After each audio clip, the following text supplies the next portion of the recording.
Sa bisa ng Republic Act No. 162 na naaprubahan noong June 20, 1947 ay opisyal na diniklara ang Lipa, Batangas bilang isang syudad. Kilala ang Lipa, Batangas na siyang tahanan ng paborito nating Lomi at Goto. Ito ay dahil na rin sa impluwensya ng mga mangangalakal na Intsek na una nang nanirahan sa lugar. Sa katunayan ay pinagdiriwang nila dito ang Lomi Festival bilang ito ang isa sa pinakasikat na pagkain doon. Ang Lipa din ay tinaguri ang coffee granary ng ating bansa at dinaraos nila ang Coffee Festival mula December 11 hanggang 16 at syempre ang Walistic Festival sa buwan ng Enero. Ang walis kasi ang sumisimbolo sa kanilang pagkakaisa. Taong 2019 ay isang karumal-dumal na pangyayari ang nangyari sa Lipa.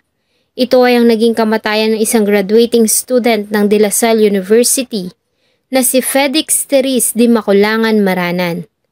Natagpuan itong wala ng buhay sa loob ng kanilang bahay sa isang subdivision. Paano sinapit ng dalaga ang masakit na kamatayan at sino ang lalaking lumapastangan at pumutol sa kanyang matayog na pangarap? Samahan niyo po akong balikan ang kasong nagpaiyak sa mga Batanggenyo, ang Felix Teres de Maculangan Maranan rape slay. Bago ko po simulan ang ating story, sa mga bago po sa channel ko, please hit the subscribe button at pakipindot na rin po ang notification bell para ma-notify kayo pag may bago tayong upload na videos.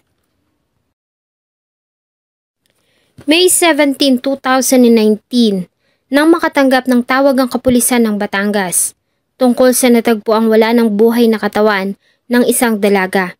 Nang magtungo sila sa lugar ay dinatnan nila ang kalunos-lunos na kalagayan ng biktima.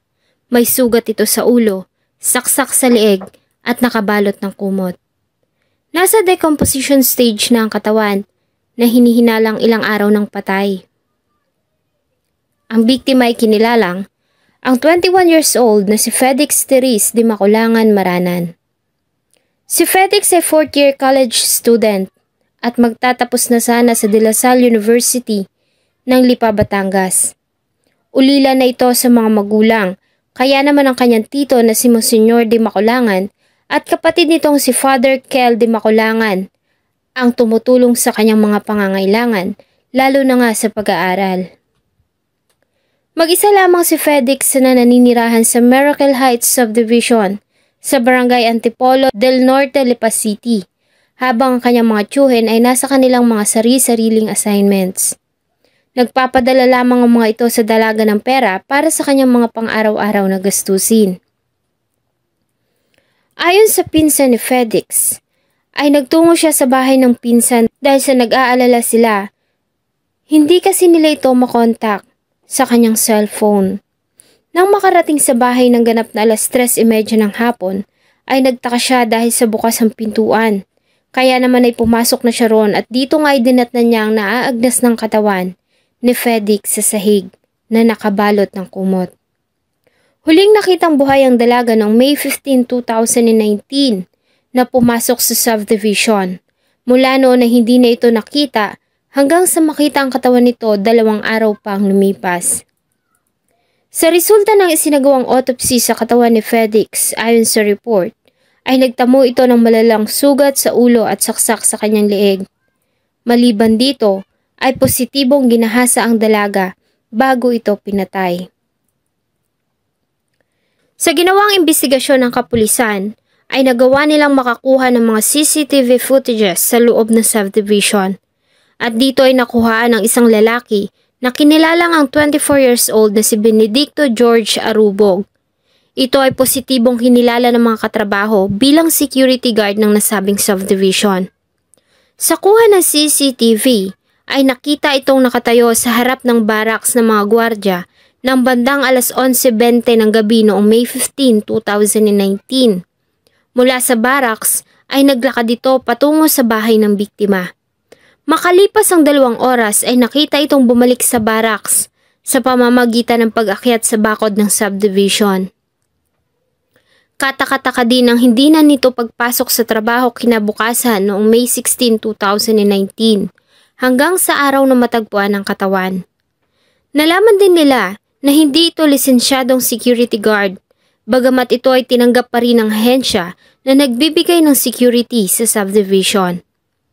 Maliban dito, ayon sa salaysay ng isa sa mga kasama ni Benedicto na security guard din sa subdivision na si Opeña, ay uminom sila ni Benedicto noong gabi ng May 15 sa loob ng barracks.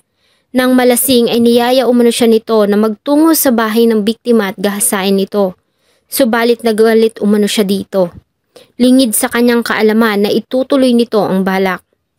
Sa ginawang follow-up operation ay nagawa nilang matunton ang inuupahan nitong apartment sa barangay Sabang, Lipa City. Subalit hindi na nila nakita doon ang pakay. Ayon sa ka-live-in partner nito ay wala na doon si Benedicto. Umalis umano ito dala ang kanyang personal na gamit. Ayon sa kinakasama ay malimit siyang saktan nito.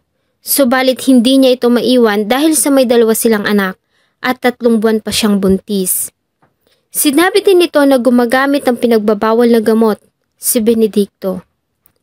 Sa tulong ng ka-live-in partner na suspect, noong May 21, 2019, sa pinagsamang puwersa ng kapulisan ng Batangas at mga kapulisan ng Oriental Mindoro, ay nagawa nilang madakip si Benigno George Arubog sa bayan ng Victoria, Oriental Mindoro.